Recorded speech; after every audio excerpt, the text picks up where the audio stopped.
Does it ever feel like the narcissist never truly liked you, maybe even hated you, hates the new supply, hates everybody? Let's talk about it.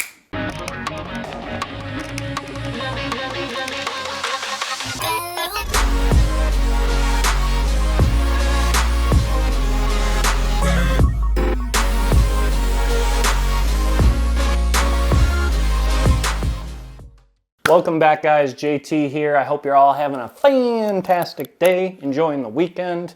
It is Sunday. It is actually a pretty nice day outside, so gonna enjoy it.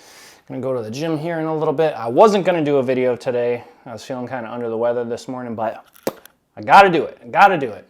Just knowing that so many people are being helped from these videos, that gives me the motivation to keep going. And I'm so grateful for all of your comments, subscribes, and likes. I really appreciate it.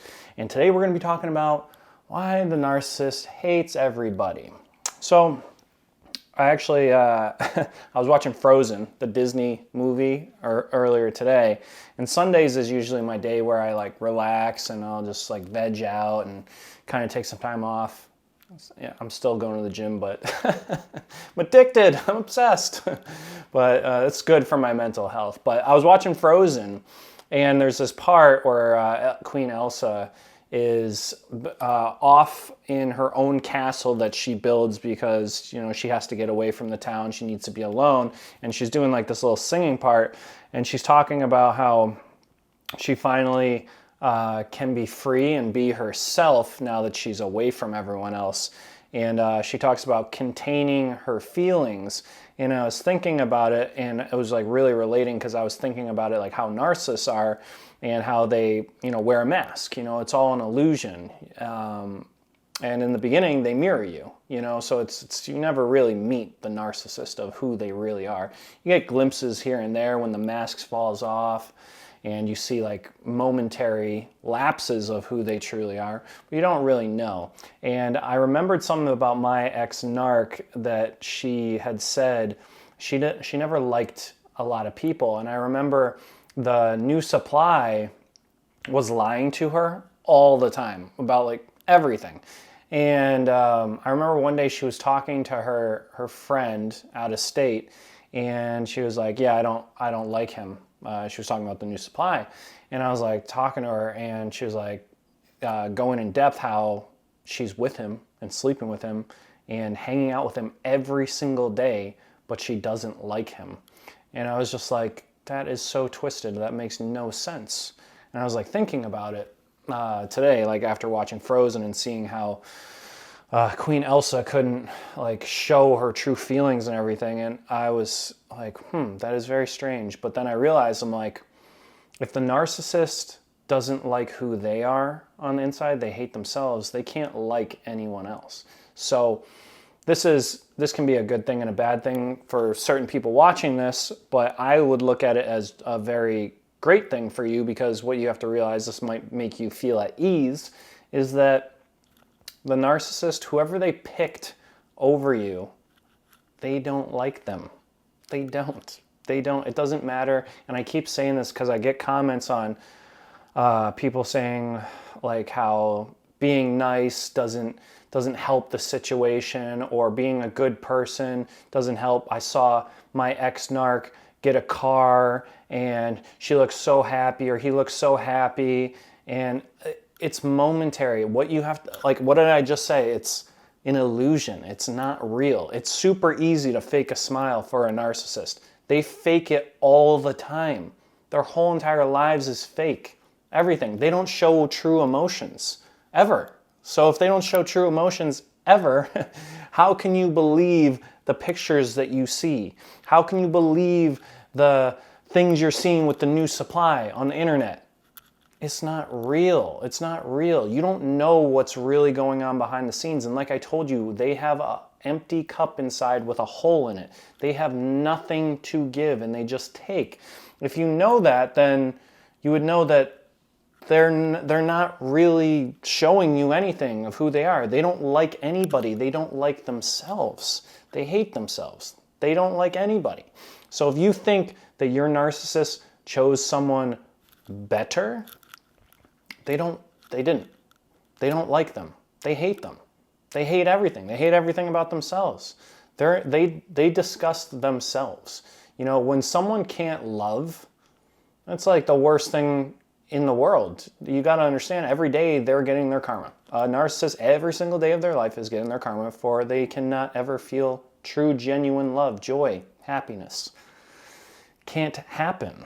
So you should, you know, I don't want to say feel bad for the narcissist. They do all these terrible things to us and whatnot. But, you know, what helped me is, yeah, I forgave the narcissist, forgave myself for putting up with the bullshit for so long.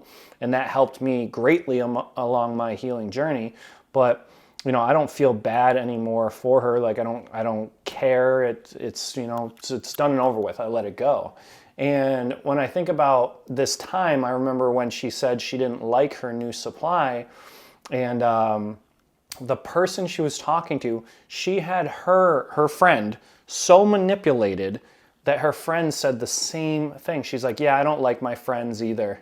I don't like my friend Steve. I forget the guy's name, but my ex-narc's friend said, I heard this. I heard them talking.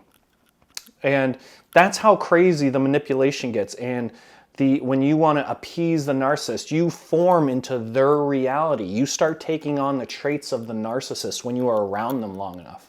They manipulate so well on a deep level, your brain chemistry changes. You just want to do everything to please the narcissist. And when I heard her friend say that, who was like very super empath, like super empathetic person, and I heard her say that she didn't like her friends, I was just like, wow.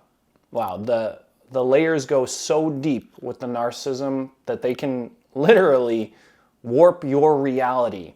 And that's why they steal your soul and your identity. You're not who you are. If I can see a super empath that's saying, yeah, I don't like my friends, I don't like, and they're hanging out with their best friend all the time that they don't like, how does that make any sense? For a super empath, it doesn't make sense.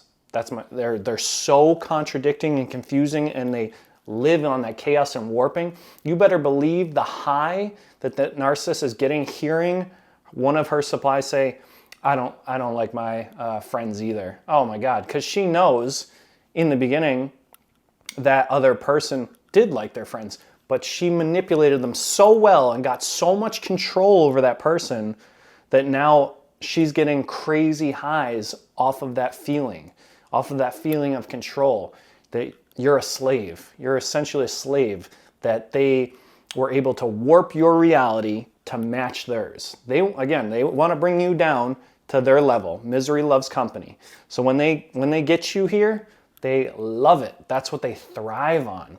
So never think when you see the narcissist with the new supply or whoever, 10 new supplies, 3 years later, 5 years later, married, have kids, whatever, blah, blah, blah, fucking 10 yachts, it doesn't matter. It does not matter. It doesn't matter.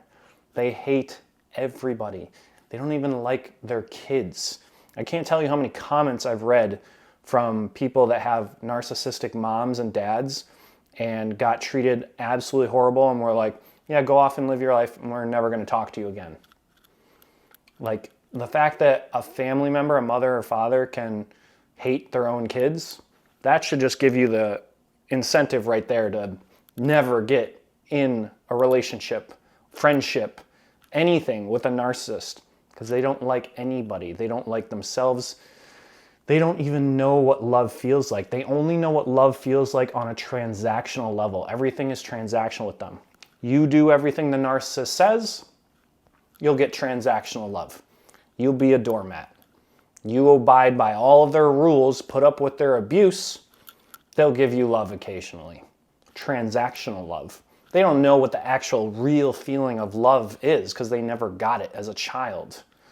So when you realize this, you could be filled to the brim with all the love in the world. It does not matter. You will never be able to get a narcissist to feel that love. And they hate it. They hate it. They hate the fact that they cannot feel that love. They hate that they can't. They wish that they could. They wish more than anything they could just be normal. That's why oftentimes you'll see narcissists, they'll talk about how they're super weird or how they don't have a lot of friends or everyone in their lives leaves them. My ex-narc did this. She would always say, everyone always leaves me my whole life. And I would say, well, why is that? And she would say, no, it's just because everyone's screwed up. It's everyone else's fault. Again, victim mentality. No, it's not my fault. Yeah, it's just I'm so perfect. I'm so perfect that everyone always leaves me. Do you see how it makes no sense whatsoever? I brought it out a few times. I'm like, well, that doesn't make any sense, because if you're perfect, don't you think that more people would want to be your friend? And there'd be some little random bullshit excuse, or wouldn't give me the silent treatment or something.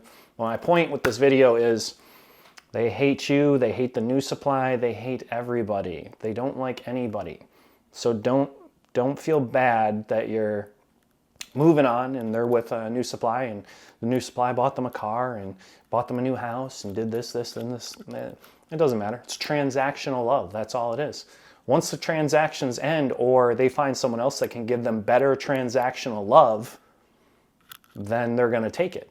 You know, the narcissist is playing a game of Monopoly, and they're just going to keep taking as much as they can and move on.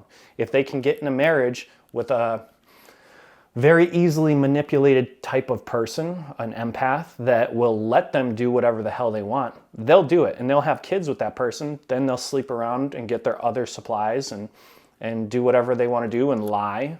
That's the dream for a narcissist, to find someone that will bend to their will do everything they say, marry them, and then still get to do whatever they want and never have to face any type of consequences for it whatsoever. Because narcissists hate people that know how to set boundaries. Narcissists love empaths that don't know how to set boundaries, because then they just get to walk all over us and take everything we want with everything they want, without us ever catching on to it. It's a sad illusion. And yeah, we're going to keep this video as short as possible, because I want to go to the gym, and the weather looks like it just started to change. But my next video, I don't want to say my next video, but this week I will be doing the twin flame video, and we'll be talking about that. I got a lot of requests on this, a lot of people that want to hear more about the twin flames. And I have a lot of different theories on this. You know, there's the karmic relationships, the karmic soulmate, the karmic twin flame, the false twin flame. And there's all these different avenues and theories. And I'm just going to give you my opinion on it. But, you know, as I said in the last video, I don't believe the narcissist is your twin flame. They are, you know, merely your opposite, you know. And the twin flame is essentially a soul that is cut into two, and they're the opposite. The two souls are trying to come back together as one. But I'll talk about this in another video this week, and we will talk about it and break it down. And you can make your own conclusion from it and decide if the narcissist was your twin flame, is your twin flame, or whatnot. But I don't believe that, and I will tell you guys that you shouldn't hold on to that hope, because hope is the one thing that will allow you to keep falling back into their hoovers and keep you in pain and torture and punishment for the rest of your life. So if you do think they are your twin flame, I don't recommend that you hold on to that and waste 5 years, 10 years. Oh, I'm going to wait for my twin flame to heal, because a lot of people talk about in the twin flames that, you know, one of the twin, there's a runner-chaser dynamic. So one is a runner, one is a chaser, and it, you know, can switch back and forth. And when one heals, they're waiting on the other twin flame to heal so that they can come together. And if you believe that or think about that theory, then essentially you're saying, well, okay, I just have to wait for them to heal. Well, you're going to wait 5-10 years? You're going to be thinking about the narcissist for 5-10 years till they heal if they're your twin flame? No, you have to go on and live your life. You have to be the best version of you. So I will do that video this week, and we'll go more in depth with it. But I hope you guys like this video. Comment, let me know if you agree, if you think the narcissist actually ever did like anyone. Did the narcissist actually ever like anyone? My narcissist didn't. My ex-narcissist didn't like her family, didn't like anyone. So let me know. I want to hear it. I want to hear if you guys think that your narcissist or ex-narcissist likes anybody, or has said that they specifically don't like anybody, or tell you that they don't like the new supply, because I think that it is a good thing to really recognize these things for what they are, and not kind of fake reality. You know, you really want to understand that this is a illness, and I don't want to say it's untreatable. Like there is a 0.00001% chance that a narcissist can choose to change, but they will still be a narcissist. They're not going to get out of that diagnosis, but they can have, with years and years and years of therapy, cognitive empathy, which means they can know intellectually what empathy is, but they can still never feel it. And if they can never feel it, they never feel guilt or remorse. Therefore, they will never feel bad for the things they do. So they are still a narcissist. So that's why I always say that, because I don't want you guys to linger on hope that the narcissist will change. But that's it for the video, guys. I hope you enjoyed it, and I will talk to you guys tomorrow. Comment on this. Let me know what you guys think. Please like and subscribe. Let's get this out to as many people as possible. I hope you have a blessed, wonderful day, and just stay on the right path. Keep becoming authentically yourself. And over time, it does get easier. It gets better. You stop ruminating about the narcissist. You pull your energy back into you. You cut that soul tie, cut that trauma bond, and you will be on the right path to being your best self. All right, guys, later.